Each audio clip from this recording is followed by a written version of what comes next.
નમસ્કાર મિત્રો, વિડીયોમાં તમારું સ્વાગત છે। જી હા મિત્રો, અત્યારે હાલ મોટા અને મહત્વના સમાચાર સામે આવી રહ્યા છે। તો મિત્રો, સમાચારમાં વાત કરીએ તો ગુજરાત સરકારે અચાનક જ 15 ઓગસ્ટ સુધી માછીમારી કરવા પર પ્રતિબંધ મૂક્યો છે।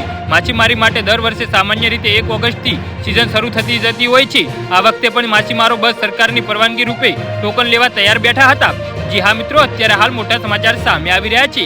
ત્યાં તો 15 દિવસ રોકાઈ જવાનો ઓર્ડર આવી ગયો છે। ગુજરાતના દરિયામાંથી પકડાતી માછલીની માંગ ચીન, અમેરિકા, ઓસ્ટ્રેલિયા જેવા મોટા દેશ સહિત યુરોપ, એશિયા અને મધ્ય પૂર્વના દેશોમાં ખૂબ જ છે। ગુજરાત વાર્ષિક ધોરણે 7 થી 9 લાખ મેટ્રિક ટન માછલીનું ઉત્પાદન કરે છે, જેનો મોટો ફાયદો થાય છે। વેરાવળ માછીમાર એસોસિએશનના પ્રમુખ તુલસી ગોહિલે કહ્યું કે ગુજરાત, મહારાષ્ટ્ર, ગોવા, કર્ણાટક, કેરળ સહિતના રાજ્યોમાં 1 ઓગસ્ટથી માછીમારીની સિઝન શરૂ થાય છે। આ વખતે 1 ઓગસ્ટથી સિઝન શરૂ થાય એ પહેલા 31 જુલાઈના રોજ સરકારે એકાએક પરિપત્ર કરીને 15 ઓગસ્ટ સુધી માછીમારી બંધ રાખવાનો નિર્ણય લીધો છે। એનાથી મોટી મુશ્કેલી થઈ છે, કેમ કે 1 ઓગસ્ટથી ફિશિંગ માટે જવાનું અગાઉ નક્કી જ હોય છે। એટલે કે બોટને ટેન્ડલ, ખલાસી અને કામ કરતા મજૂરોને 12 થી 15 દિવસ પહેલા વતનથી બોલાવી લેવાય છે।